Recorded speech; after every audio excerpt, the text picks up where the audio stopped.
on va commencer. Donc, bonjour à tous, je me représente pour ceux qui viennent de se connecter. Je m'appelle Laura et je serai votre présentatrice pour ce webinaire et pour les prochaines sessions qui seront organisées dans le cadre de l'accélérateur du numérique. Je suis ravie d'être avec vous aujourd'hui avec donc notre intervenante Valérie. Avant de laisser Valérie se présenter, je vais parler rapidement de la structure du webinaire qui aujourd'hui sera très interactif. Donc, n'hésitez pas à poser vos questions dans le chat. Donc, petit point technique pour poser une question. Vous pouvez sélectionner le menu questions et après ouvrir la section qui s'appelle questions aussi. Et vous verrez une zone de texte qui apparaîtra. Donc, n'hésitez pas. On va essayer de mieux vous connaître pour vous proposer une présentation plus personnalisée. Notez aussi que la session d'aujourd'hui sera enregistrée. Et vos questions aussi, vous pouvez les retrouver en ligne sur le site de l'accélérateur du numérique. Donc, sans plus attendre, je vais laisser la parole à Valérie, notre intervenante. Alors, bonjour à toutes et à tous. Je suis ravie de participer à ce webinaire et de vous parler d'expérience client, qui est vraiment, je dirais, ma passion, ce qui me donne envie de me lever pour travailler tous les matins.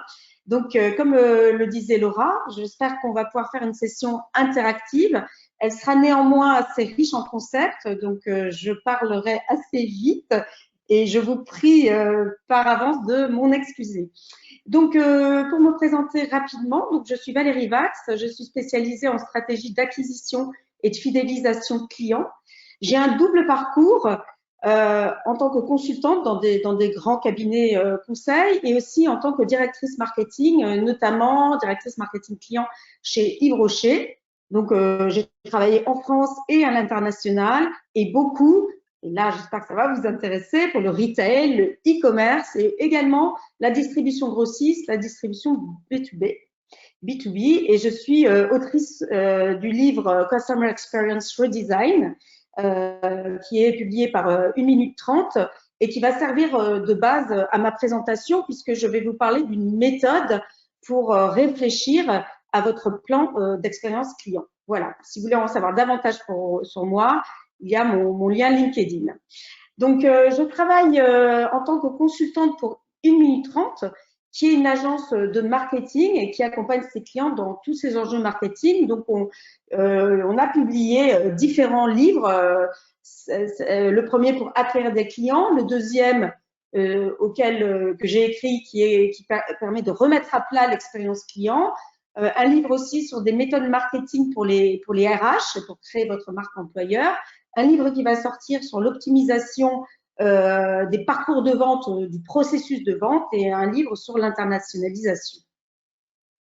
Donc, les sujets abordés aujourd'hui, ce sont les mêmes que ceux qui ont dû, j'espère, vous pousser à vous inscrire. Je vais vous parler des 4 étapes clés de la méthode pour designer votre plan d'expérience client, pour identifier et comprendre les clients que l'on veut fidéliser, prioriser les actions à mettre en œuvre. Je vais vous parler aussi des différentes disciplines et spécialités à prendre en compte dans l'expérience client. Et c'est vrai que l'expérience client, c'est pas que le service client, c'est pas que la logistique, c'est pas que du marketing, c'est ces différentes spécialités qu'on va évoquer. Et c'est pour ça que c'est extrêmement important quand on travaille sur l'expérience client de faire participer, je dirais, toutes les parties prenantes, tous les acteurs dans l'entreprise. Et je vais aussi vous parler des principaux indicateurs de mesure de l'expérience client.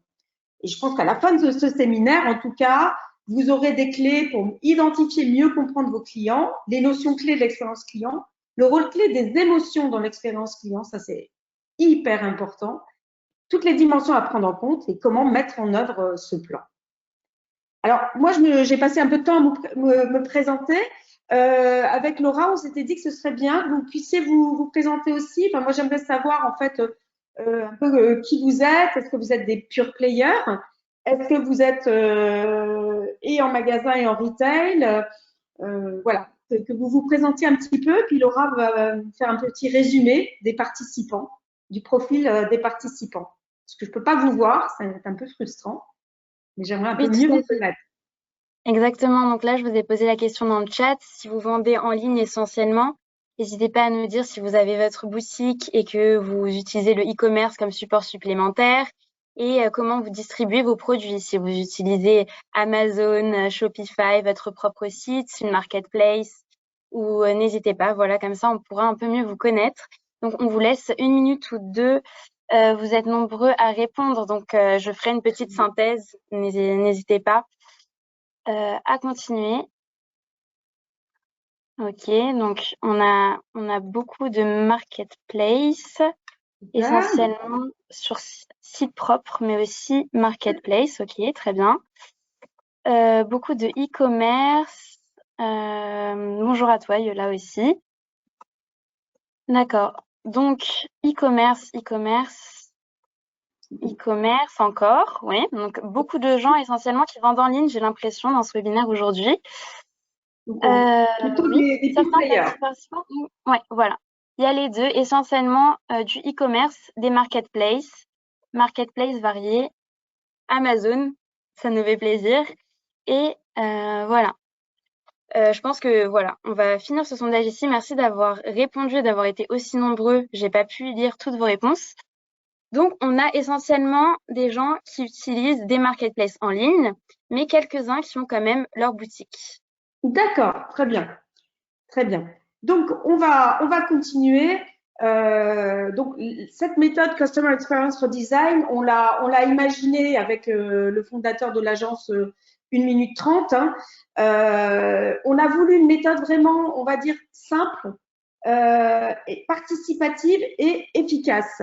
Alors, moi, je vous dis ça parce que si vous tapez parcours client sur Internet, vous tapez image, souvent, il y a des choses un petit peu imbitables où on se dit, moi, je suis pas consultant, je peux pas le faire. Moi, au contour de ma carrière, j'ai travaillé sur l'expérience client et j'ai aidé des clients à travailler dessus. Et vraiment, ce qu'on a voulu faire, c'est de se dire comment rendre cette méthode vraiment efficace pour vous donner envie et vous donner les clés pour la mettre en œuvre vous-même. Alors, bien sûr, vous pouvez toujours vous faire aider, mais c'est important. Moi, j'ai fait des conférences, souvent présentielles d'ailleurs, dans des startups, et je leur ai dit, c'est pas parce que vous n'avez pas tous les outils, toutes les stats, mais vous avez justement la chance de pouvoir vous parler, de pouvoir avoir un accès direct au terrain. Donc, ne vous donnez aucun frein à travailler sur votre expérience client, à vous réunir une fois par mois, à vous dire comment je peux l'améliorer. Et donc ici, moi, je vais vous donner des clés pour l'améliorer. Choisir les clients sur lesquels vous voulez vous concentrer en premier, aligner toutes vos équipes, opérations, services clients, marketing, vente sur l'expérience client et ça tombe bien, c'est quand même ce qui motive, même si les gens disent on travaille en silo, quand on parle de clients, ça les motive quand même à travailler ensemble et puis définir et prioriser vos actions et vos investissements dans l'expérience client. Donc, encore une fois, une méthode pour vous aider à comprendre le parcours de vos clients. Et on va parler des notions de moments de vérité, d'irritant, d'enchantement. Construire une stratégie d'expérience client efficace, rassembler vos équipes autour d'un service, d'un objectif commun et donner un nouveau souffle à la relation avec vos clients. Alors avant de commençons, rentrons directement dans le sujet. C'est quoi l'expérience client? Donc, je ne vais pas vous faire un cours de marketing. Hein. C'est en tout cas un concept qui est apparu à la fin des années 90 où Gilmore a dit il ne s'agit plus de proposer des produits ou des services aux clients, mais on propose des expériences. Il faut proposer des expériences permettant de distinguer votre marque de ses concurrents. Alors, c'est quoi des expériences? C'est au-delà du produit ou service. C'est comment je suis avant l'achat, comment je me comporte avec mes clients pendant l'achat, en phase d'usage du produit et en phase de renouvellement.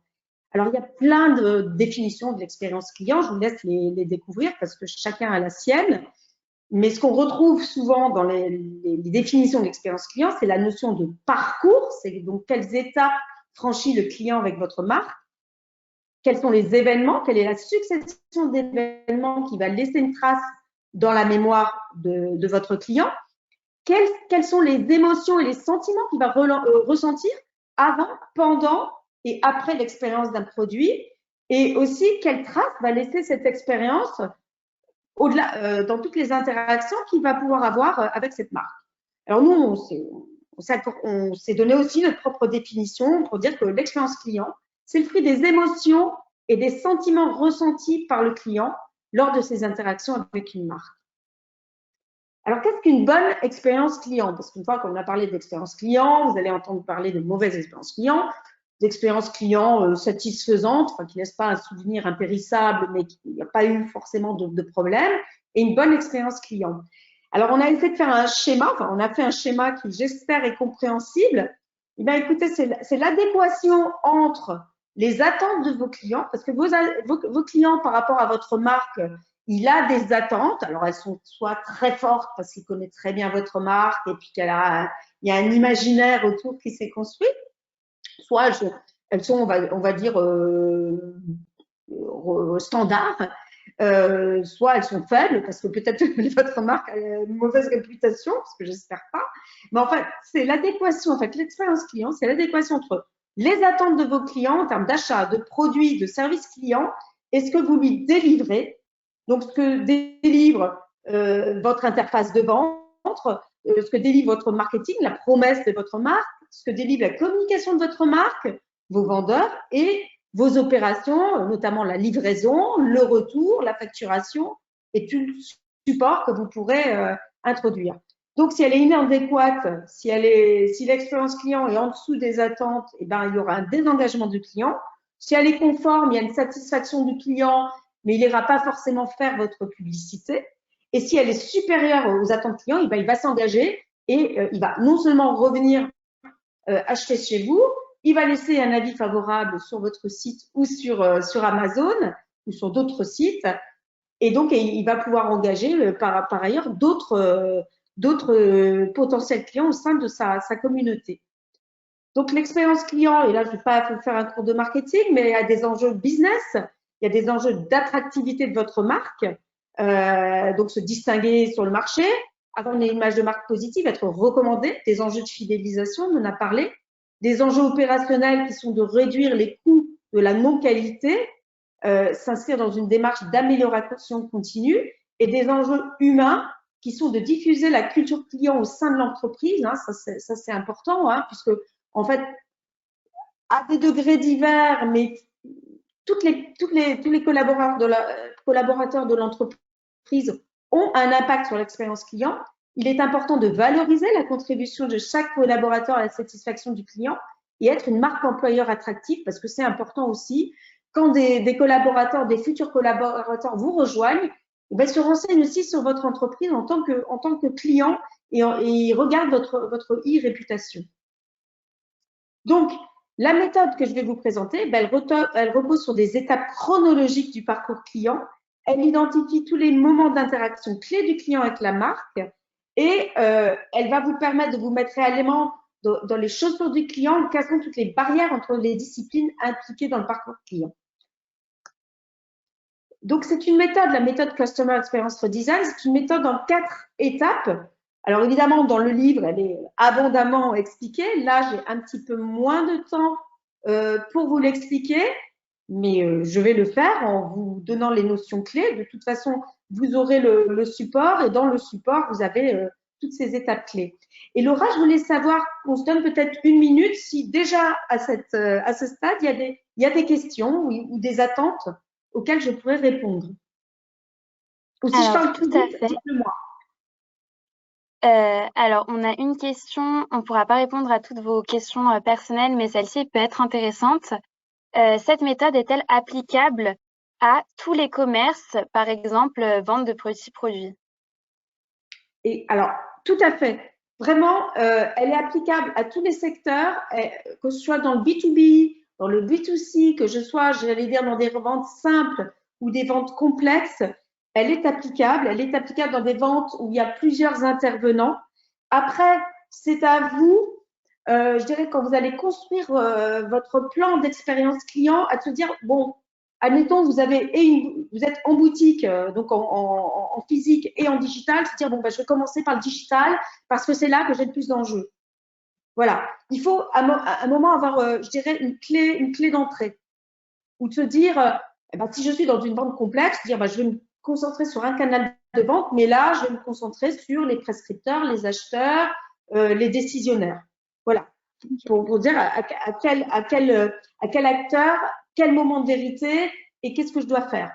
Alors, j'avais dit à Laura, hein, je ne vais pas être lourde sur mon livre, je ne suis pas là pour promotionner le livre, mais ce qu'on a fait dans le livre, c'est qu'on a pris l'exemple d'une entreprise qui s'appelle La Vache Pourpre, qui est dans un processus de vente avec plusieurs intervenants et qui évidemment qui se pose la question et qui en fait met en œuvre la méthode que je vais vous présenter et qui en fait la met en œuvre de manière opérationnelle. Donc il y a plein d'exemples où vous verrez le genre de questions qu'elle se pose et comment elle décortique son étape client et les acteurs de l'expérience client.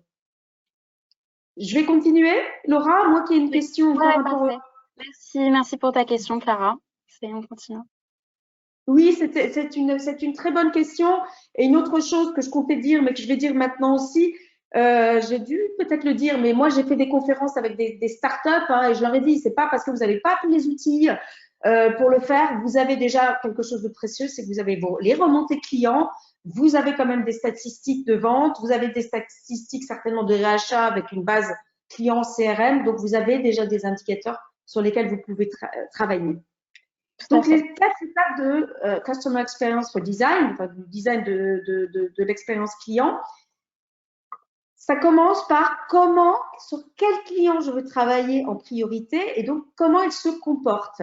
Alors, on a eu pas mal de débats parce que tout le monde me dit, et c'est vrai que je serai la première à le dire, tous les clients sont importants, mais il y a un moment, quand on veut travailler sur une méthode, il faut se dire quand même quels sont mes clients, les clients sur lesquels je veux travailler en premier, quels sont mes clients idéaux. Je vous donne un exemple simple. Je suis un hôtel, un boutique hôtel, vous savez, ces petits hôtels bien décorés. Je ne vais peut-être pas m'intéresser aux familles avec enfants en priorité.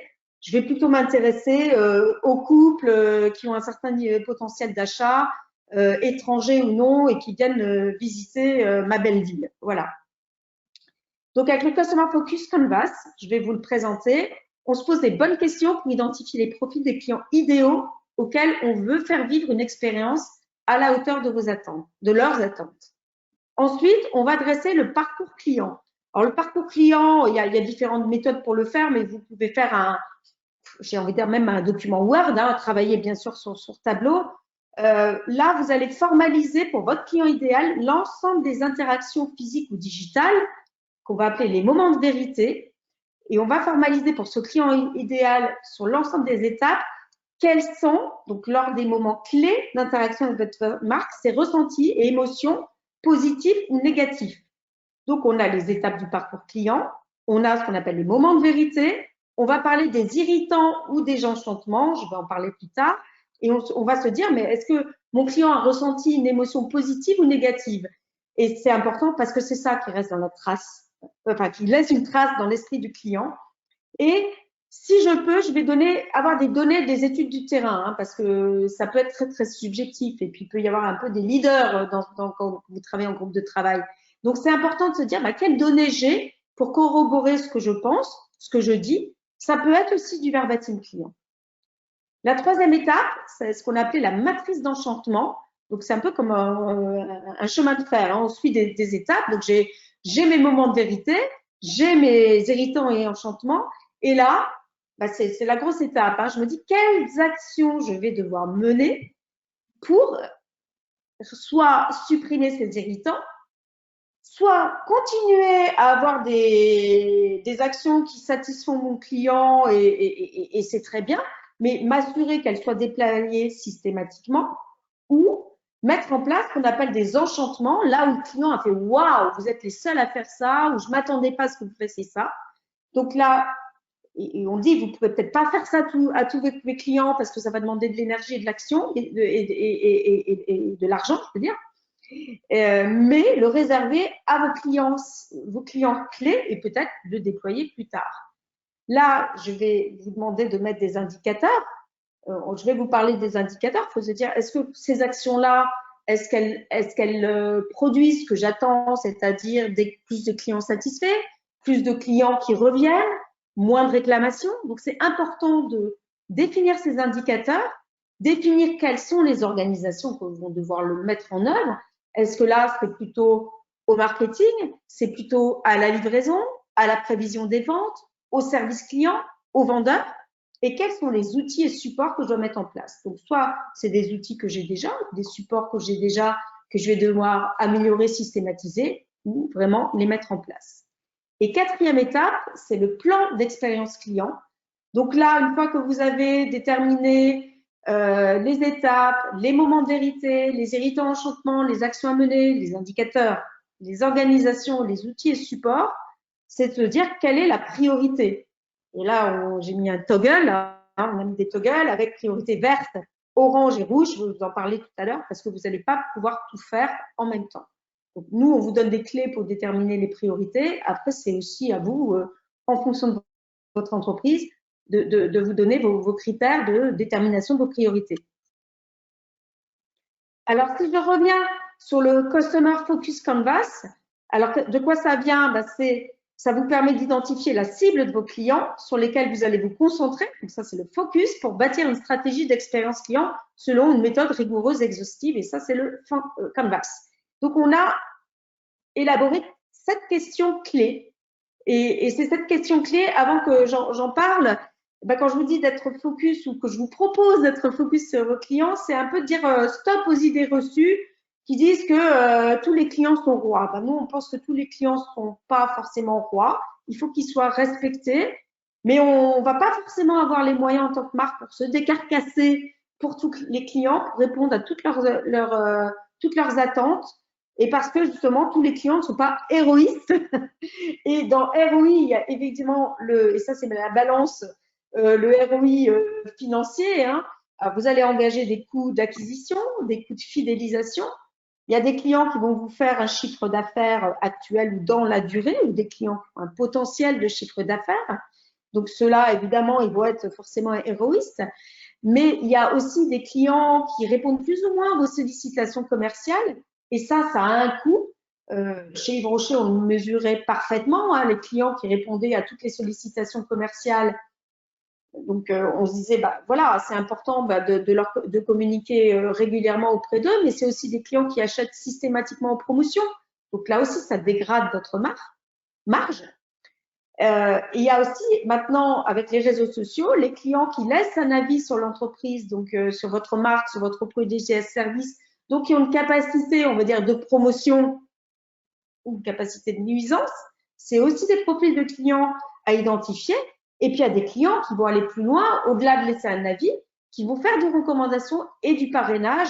Et là, vous réduisez au maximum vos coûts d'acquisition et donc, ils ont une valeur d'influence énorme. Donc, c'est important, lorsqu'on va parler justement des questions à se poser sur vos clients, vous l'aurez hein, dans les supports, vous pouvez aussi télécharger ce Canvas avec le détail des questions sur le support 1 minute 30 hein, en flashant le QR code ou en allant sur le site. Donc, ce Customer Focus Canvas, la première question, alors souvent, elle va prendre un peu de temps au sein de votre entreprise pour se dire à quel client on veut faire vivre la meilleure expérience. Il faut que ce soit quand même un peu documenté par des chiffres, hein, par des chiffres de ROI, par des chiffres sur la valeur d'influence, sur la valeur de recommandation de ses clients. Ensuite, vous allez vous poser la question de comment achètent-ils. Parce que si ces clients sont majoritairement ils sont majoritairement sur Amazon, ou ils sont majoritairement sur votre propre site, ou si ils sont majoritairement sur vos boutiques, vous allez commencer dans votre plan d'expérience client à vous concentrer sur ce canal-là. Et donc, ça sera important. Comment achètent-ils? Dans le comment, on a aussi mis quel type de produit achètent-ils. Donc là aussi, hein, c'est de regarder qu'est-ce qu'ils achètent. Comment ils achètent? Et après, ça peut être par comment ils payent, type de paiement. Est-ce que c'est PayPal? Est-ce que c'est en 3 fois? Est-ce que c'est à direct? Voilà. C'est vraiment là, vous aurez tout un faisceau de questions pour mieux connaître vos clients, comment ils se comportent, quelles sont leurs attentes. Pourquoi décident-ils de racheter? Ça, c'est important. Est-ce que c'est parce qu'ils aiment vraiment votre marque ou parce qu'ils n'ont pas trop le choix? On en parle dans l'expérience client. Hein. Fidélisation client, ça ne veut pas vous dire forcément satisfaction. Autant que vous, EDF, avez le monopole, les clients étaient forcément fidèles, mais ils n'étaient pas forcément satisfaits. Donc, ça veut dire aussi, vous pouvez avoir un produit qui est unique ou spécifique, mais ça veut dire que si le client n'est pas satisfait, demain, si vous avez une concurrence, il vous quittera facilement. Comment répondent-ils aux incitations commerciales? Donc, c'est tous les mécanismes de communication, de promotion, de lancement produit. Comment y répondent-ils? Quelle est leur satisfaction vis-à-vis de votre marque? Donc, ça, c'est hyper clé. Donc, au-delà de la fidélisation, quelle est leur satisfaction? Et puis, au-delà de la satisfaction, vous allez collecter énormément de verbatim, de savoir sur quels leviers ils sont satisfaits, sur lesquels ils sont les moins satisfaits. Comment ils expriment leur avis? C'est la 6e question. Comment ils expriment leur avis sur votre marque? Leur avis sur quoi? Sur quel support? C'est important. Et quelle proposition de valeur attendent-ils? Donc là, aussi dans le Canva, que vous pouvez télécharger, vous avez des propositions de valeur. Est-ce qu'ils sont sensibles justement à la promotion au prix, aux qualités intrinsèques de vos produits? Est-ce qu'ils sont, et ça c'est important, de plus en plus sensibles à vos valeurs, on va dire sociétales, leur quête de sens? Donc, c'est un faisceau de questions qui va vous faire vous poser et mettre par écrit, je dirais, toutes vos constatations. Et je pense que c'est important, alors, à un moment, on va se dire d'avoir un petit tableau qui est le profil de mon client idéal et comment il se comporte et quelles sont ses attentes spécifiques. Donc là, j'aimerais bien qu'on se prenne quelques minutes si vous avez déjà des questions, parce que c'est important, c'est vraiment le travail à faire bien. Donc peut-être que vous allez passer une matinée à le faire, ou peut-être que c'est déjà assez clair chez vous et vous allez passer 2 heures à le faire parce que vous ne serez pas trop nombreux à travailler dessus. Mais cette étape est clé. Donc Laura, s'il y a des questions, ou si on se laisse 1 ou 2 minutes, s'il y a des questions, je Oui, serais bien ravie. sûr. Alors, je vais vous demander si vous avez déjà un plan d'expérience client. Donc, vous pouvez me dire si, par exemple, vous y avez déjà songé ou si, pour l'instant, c'est assez flou. Mais n'hésitez pas à me répondre. Donc, je vais vous laisser un peu de temps pour que vous puissiez nous donner vos réponses. Et puis sur le Customer Focus Canvas, si vous avez quelques questions, n'hésitez pas. Ok, donc vous êtes plutôt débutant. Non. Les slides, oui, il y a eu des demandes sur les slides. Vous pourrez vous rapprocher de Valérie pour les Canva, comme elle l'a dit. Oui, déjà un plan d'expérience client. Non, d'accord. C'est en préparation. Donc, j'ai l'impression que le plan n'est pas encore défini pour l'instant. Pour en tout Pour la cas, plupart. Alors, écoutez, j'espère que ça va vous aider. Et pour ceux qui ont déjà un plan, j'espère que ça va pouvoir vous inspirer.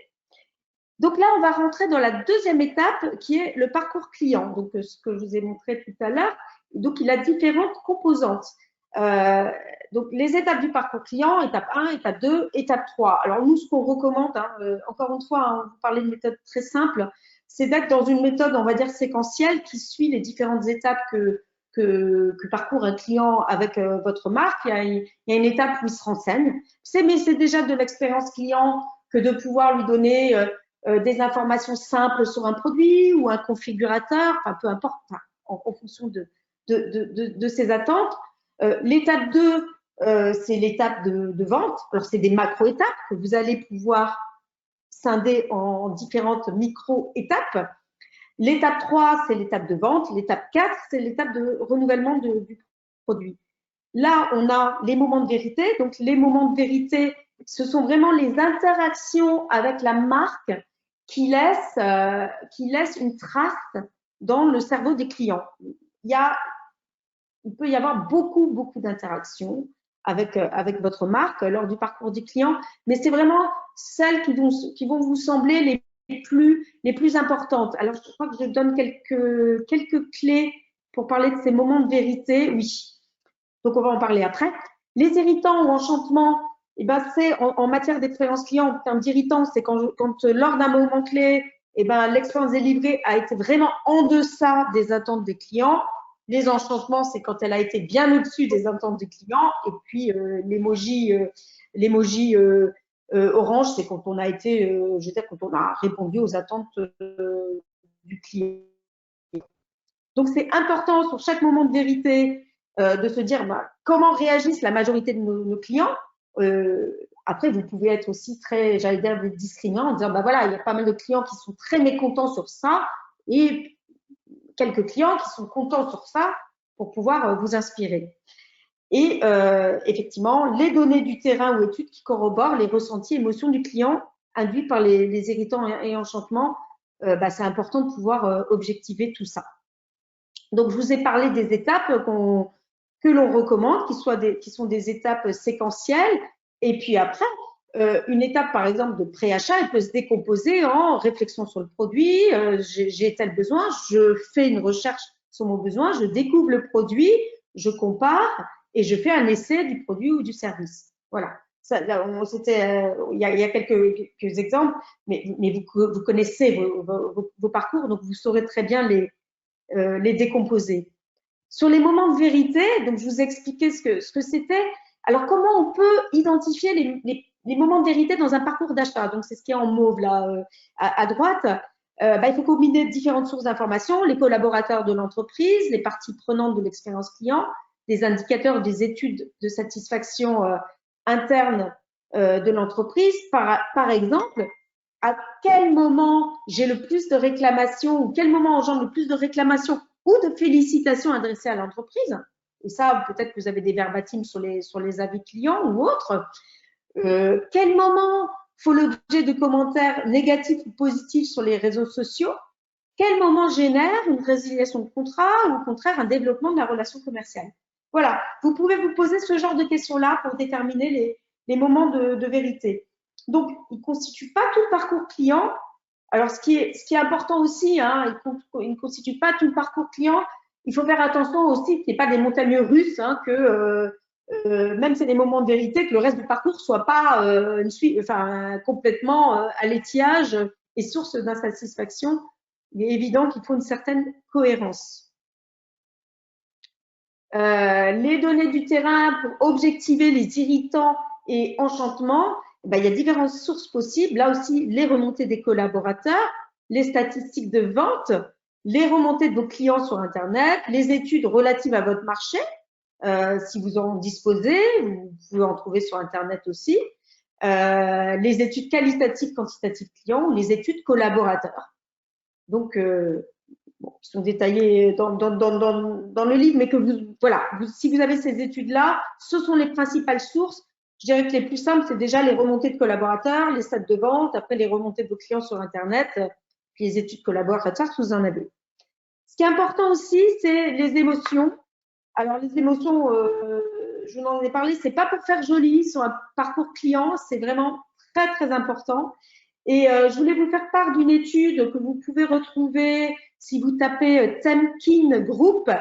C'est un monsieur qui a une société d'études aux États-Unis qui s'appelle Qualtrics et qui est chercheur expert en expérience client. Alors, vous pouvez aussi vous connecter sur LinkedIn.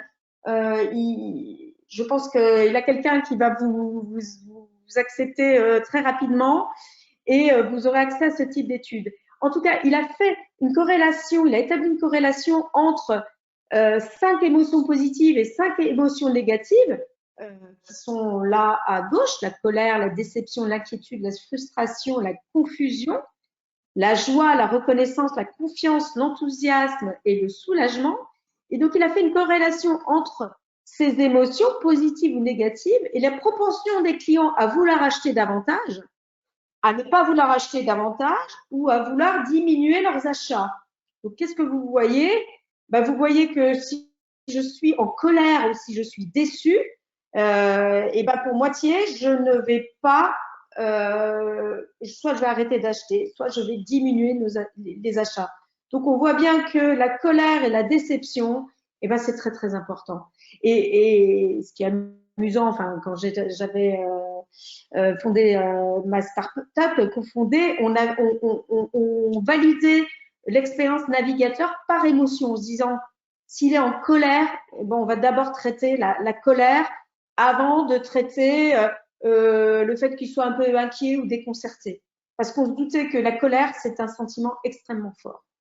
Vous voyez aussi la corrélation entre l'enthousiasme et la reconnaissance. Donc, la reconnaissance qui peut venir aussi d'un traitement client bien fait, d'un traitement d'une réclamation bien réalisée. Corrélation forte entre ces deux sentiments, émotion et le fait de vouloir acheter davantage. On va passer à la troisième étape du parcours. Peut-être là, je vous laisse 2 minutes aussi pour quelques questions, pour poser vos questions. Oui, on va du coup reprendre les questions dans un ordre chronologique. Alors, beaucoup de questions sur le Canva, pour donner Oui, des exemples sur les points du Canva en particulier, ou même pour répondre aux 7 questions, est-ce qu'il faut mener des études? On a eu des questions qui revenaient à ce sujet. alors c'est bien de venir dans la réunion avec des études. Après, le Canva, en fait, je dirais, faut l'imprimer ou vous traitez chaque question l'une après les autres. Et après, c'est la méthode ce qu'on appelle le design thinking, c'est-à-dire que chacun met je dirais, ses opinions. Donc ça, c'est ce qu'on appelle la phase de divergence. Hein. Si vous êtes 6, 7, je recommande que vous ne soyez pas plus de 10 quand même à ce type d'atelier, mais si vous êtes 5, c'est bien. Chacun va mettre ses opinions, ce qu'il pense, enfin ses opinions, si possible, étayées par des études clients ou pas. Si vous êtes une petite entreprise, c'est de remonter du terrain en disant j'entends souvent dire ça, ou on me dit ça, ou sur les réseaux sociaux, je vois ça, étayé par du verbatim. Et donc, vous mettez des post-it. À un moment, vous dites, oui, on est quand même plusieurs à penser ça, ou on est une majorité à penser ça. Et donc, c'est ce qu'on appelle la phase de convergence. Et puis, vous continuez comme ça, question après question.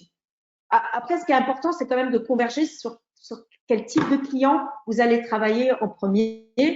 Et puis après, vous allez cheminer comme ça, étape par étape, enfin question par question. Est-ce qu'il y a une autre question? Très clair, très clair. Oui, je trouvais la question de Tristan plutôt intéressante. Il demandait, plan très intuitif, merci. Vaut-il mieux fidéliser les clients qu'investir en marketing? Je suis une toute petite start-up. Alors, je pense qu'il est important de voir quels sont les leviers de fidélisation du client. Parce que le but ultime du marketing, alors moi j'ai lancé 10 programmes de fidélité dans ma vie, c'est essentiellement le marketing qui le fait, c'était de fidéliser les clients.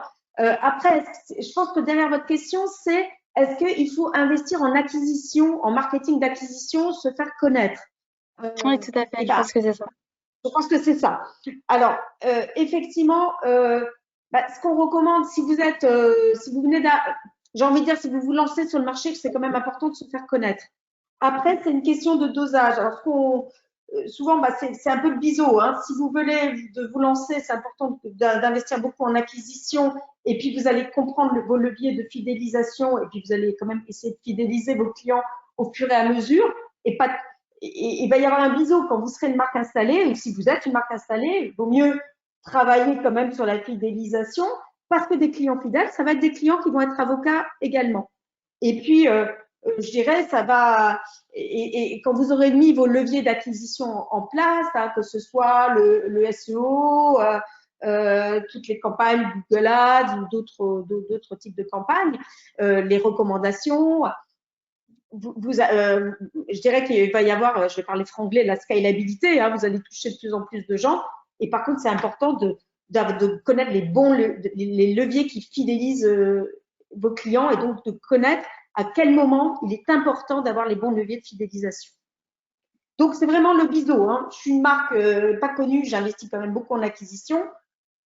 J'essaie quand même de conserver mes clients en voyant quels sont les leviers de fidélisation. Et puis, j'essaie de jouer très tôt sur le parrainage. Et je surveille aussi mes avis sur Internet parce que les avis, c'est des vrais leviers de fidélisation. Je pense qu'on est tous pareils. Quand on veut réserver un hôtel, on regarde les avis avant de voir ce que raconte l'hôtel et on regarde aussi les photos des gens qui ont logé dans l'hôtel avant de voir les photos de l'hôtelier. Je vais passer à la matrice d'enchantement peut-être parce qu'on a 20 minutes et je ne pense pas qu'on déborde dans les webinars. Oui, voilà, on essaie d'être concis. Pardon? On essaye d'être concis, de rester Voilà. en 1 heure. Alors, je vais passer à la matrice d'enchantement. La matrice d'enchantement, c'est donc une fois que j'ai déterminé mes irritants, mes moments de vérité, mes irritants, mes enchantements et mes actions à mener, eh bien, justement, je détermine mes actions à mener. Et donc là, c'est important d'avoir des actions très concrètes. Hein. c'est pas des objectifs les plans d'action, hein, c'est les objectifs, on les a déjà déterminés. Hein, c'est de donner une bonne expérience au client, c'est de réduire ses irritants et ses enchantements pour le satisfaire et donc le fidéliser et donc en faire un avocat. Donc les actions à mener, elles doivent être très concrètes. Il doit y avoir des indicateurs, comme j'en avais parlé. Il y a des organisations, c'est-à-dire des responsables. Donc vous pouvez être et marketing et com, et livraison et community manager, mais il faut qu'il y ait quand même un responsable de la réalisation de l'action avec des outils et des supports qu'il faut déterminer et qui font souvent partie d'ailleurs du plan d'action. Donc soit ils existent et ils aident à mener le plan d'action, soit ils doivent être mis en place. Donc c'est je vais dire fastidieux. Moi, je recommande de toute façon de le faire en atelier, de le faire à plusieurs, parce que ça permet de se mettre d'accord, d'engager les personnes qui ont collaboré et de permettre à ces personnes qui ont déterminé le plan d'action d'engager leurs équipes.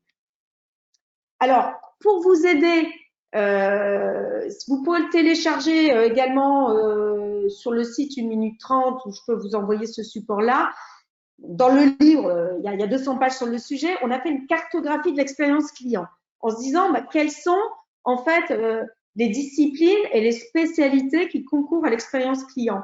Et bien, on l'a fait dans l'ordre des aiguilles d'une montre. On s'est dit d'abord, c'est les opérations et le support.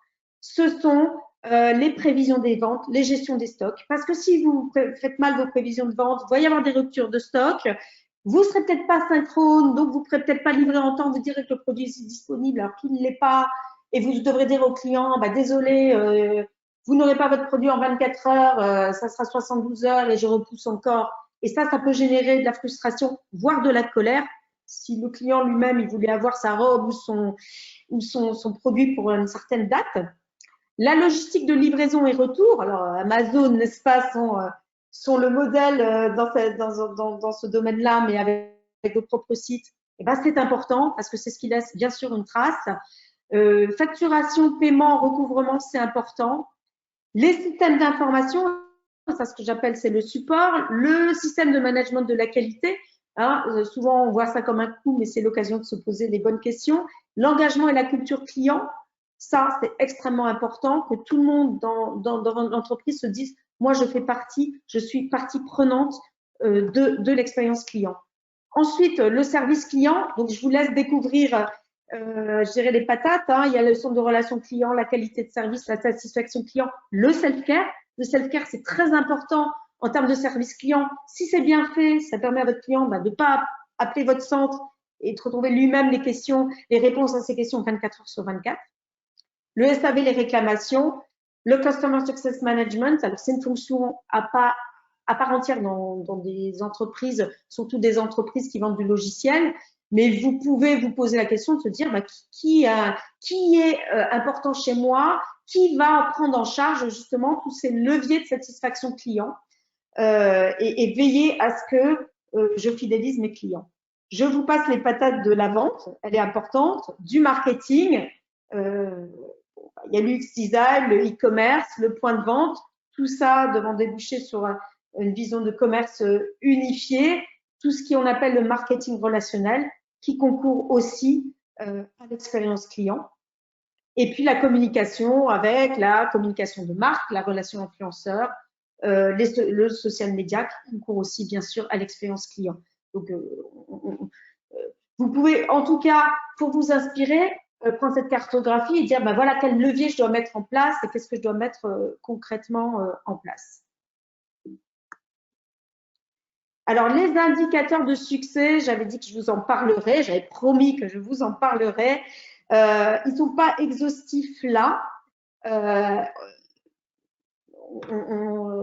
le livre, il y en a plus, mais déjà ceux-là, ils sont importants et je vous les mettrai dans le support.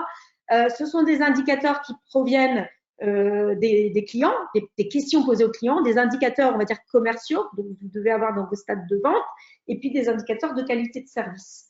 Donc, en phase de pré-achat, vous voyez bien au travers de pas mal d'indicateurs liés à votre site et à votre présence sur les réseaux sociaux Si vous avez déjà un engagement client, c'est-à-dire une bonne qui provient d'une bonne expérience client, en phase d'achat, ce sont des études de satisfaction aussi qui sont importantes. Ce sont les taux de transformation, l'évolution du panier moyen, de la fréquence d'achat, qui sont quand même symptomatiques d'une bonne expérience client.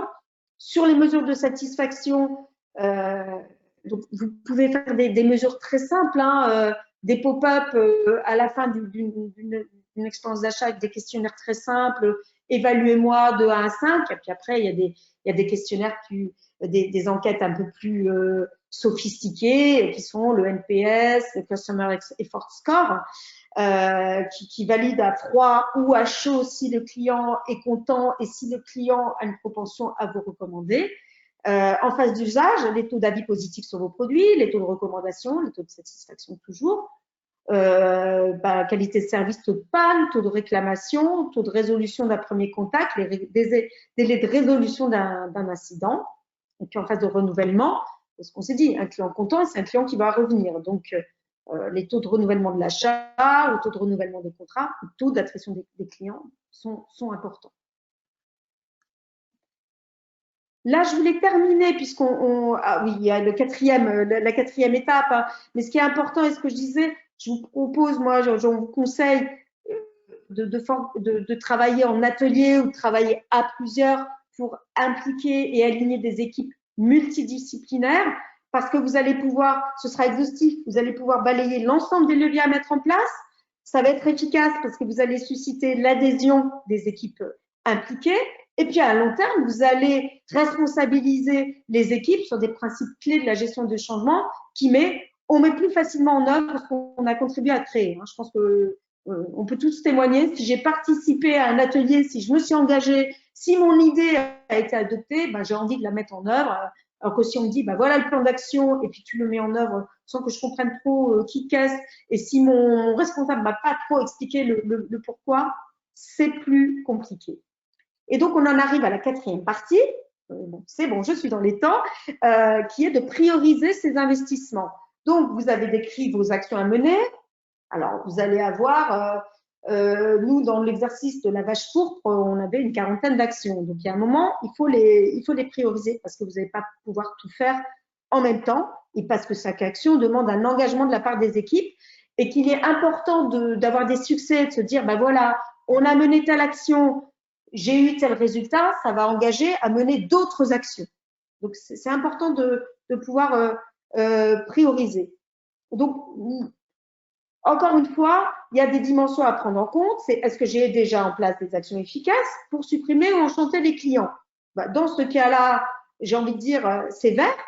Elle est non prioritaire dans le sens j'ai déjà une action en cours. C'est juste que je vais devoir les poursuivre ou les étendre à d'autres types de clients. J'ai une deuxième question qui est l'action va-t-elle impacter directement la satisfaction du client et sa fidélisation à plus long terme? Donc là, elle peut être orange parce que je me dis, elle va impacter la satisfaction, donc elle est prioritaire. J'ai déjà des initiatives en cours, donc il est facile de lancer l'action ou en tout cas de la continuer. Donc ça, c'est vraiment ma priorité 2 parce qu'elle a un fort impact, alors que vert, elle avait peut-être pas un fort impact, mais je vais la continuer parce qu'elle est déjà lancée. Et troisième critère, c'est quel est l'effort à mener versus l'impact attendu. Donc, c'est vrai qu'il y a des actions qui peuvent être à fort impact, mais qui va concentrer beaucoup de ressources de votre côté. Alors là, j'ai envie de dire, c'est un choix que vous devez mener, de se dire, est-ce que je mène 5 actions vertes ou alors je mène 2 actions oranges ou est-ce que je mène une action rouge? C'est en fonction aussi de qui va être sollicité chez vous. Si c'est que tout le temps le service client, il ne va pas pouvoir mettre tout forcément en place. Si c'est, je dirais, 2 actions qui sont plus la responsabilité du marketing, une de la com, 2 du service client, 2 de la livraison, voilà, c'est à vous de voir, je dirais, c'est votre bon sens, c'est la connaissance de votre entreprise et c'est les actions sur lesquelles vos équipes veulent s'engager parce qu'elles auront compris les impacts qui vont être importants.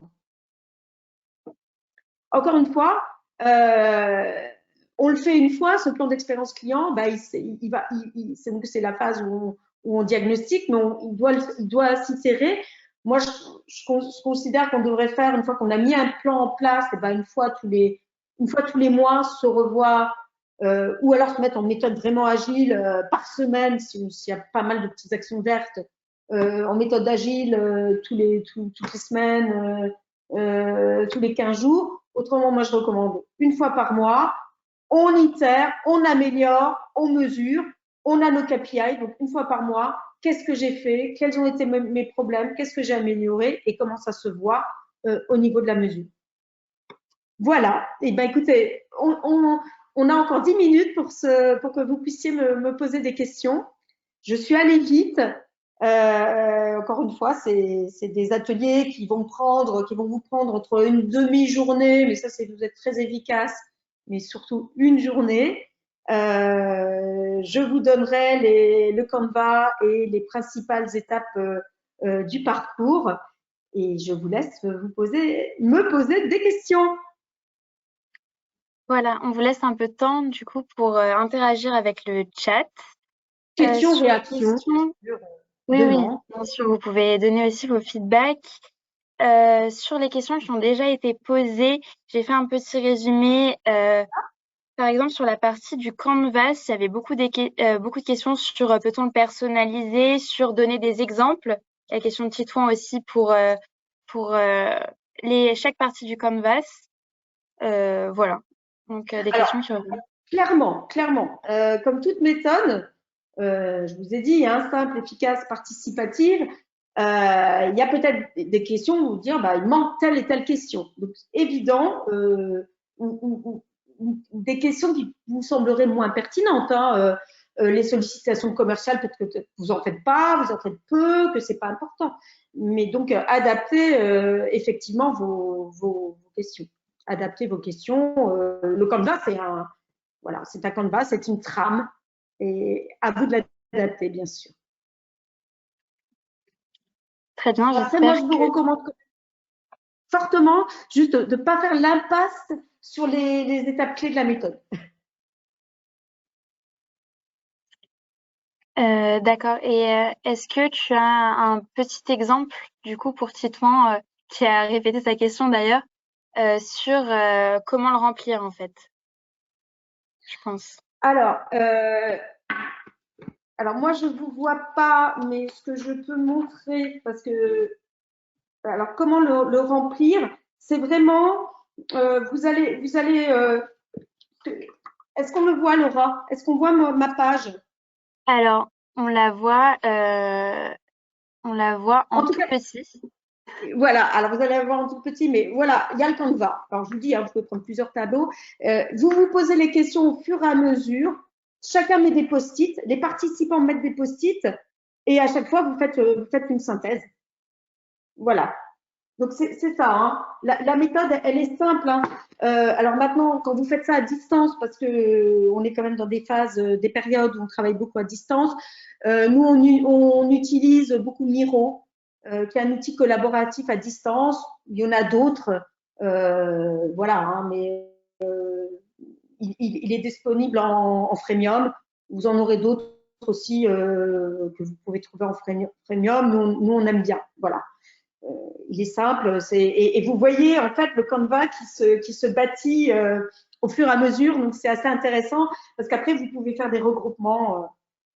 Voilà, il y a différentes méthodes pour travailler, mais c'est essentiellement sous la forme de post-it, hein, même à distance. Après, vous pouvez faire des questionnaires, mais je trouve ça beaucoup moins participatif, beaucoup moins interactif. Après, vous pouvez faire des post-it et puis faire des questionnaires après dans toute l'entreprise pour valider des choses, ou en tout cas de manière plus étendue. D'accord, très clair. Pour la dernière question, du coup, comme il nous reste plus que 4 minutes, il y avait une question que j'avais notée sur convaincre un client insatisfait de revenir. Est-ce possible? Est-ce que vous le conseillez? Bah, je pense qu'il faut comprendre les sources de l'insatisfaction. Je pense que connaître toutes les sources de l'insatisfaction sont extrêmement importantes pour pouvoir gérer ce qu'on appelle les causes racines. Pourquoi est-il insatisfait? Après, pour certains clients qui ont de la valeur, enfin pour les clients qui ont de la valeur pour vous, je pense que c'est important de temps en temps, et on le sait, c'est une best practice, de décrocher son téléphone et de savoir ce qui s'est passé, pourquoi et quel levier on peut mettre en place. Alors, soit il a des demandes qui sont totalement irréalisables, exagérées, soit vous avez des manières, à moyen de le récupérer.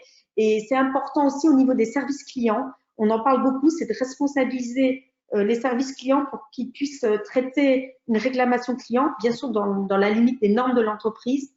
Mais c'est important parce que si le service client dit bah moi je ne peux pas régler, je vais passer ça à mon supérieur qui va vous répondre je ne sais pas quand, c'est encore une source d'insatisfaction.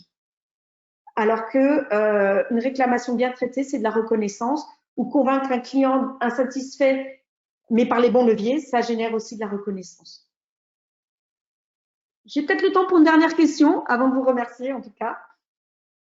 Alors, une dernière question. Je retourne dans le chat. Nous avons un plan d'expérience client, mais comment changer une habitude en nouveau comportement? Alors ça, changer une habitude en nouveau comportement, je pense qu'il faut que vous travaillez sur l'impact de cette habitude. Quel impact ça a sur l'expérience client? Enfin, les ateliers d'expérience client, on met le client au centre.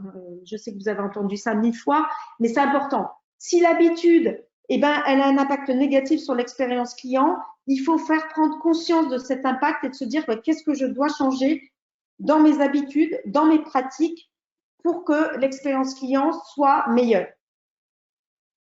Et alors, bien sûr, l'aspect coût sera important, l'aspect effort sera important, mais c'est des ateliers de créativité. Hein. Et donc, toujours mettre le client au centre. Et encore une fois, vous n'aurez pas un interlocuteur, je pense, hein, qui va vous dire l'impact sur le client, je m'en moque.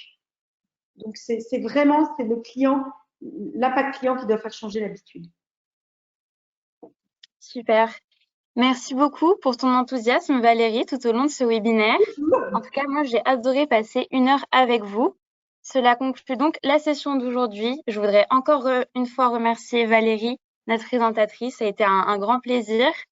On n'a pas pu répondre à toutes les questions. Du coup, n'hésitez vraiment pas à vous rendre sur le site d'1 minute 30 ou même à ajouter Valérie sur LinkedIn. Je pense qu'elle a donné son contact dans les slides au début de la présentation et le webinaire sera présent avec un petit temps de latence sur le site Accélérateur du numérique. Merci aussi de prendre un moment pour répondre aux questions, donc le feedback du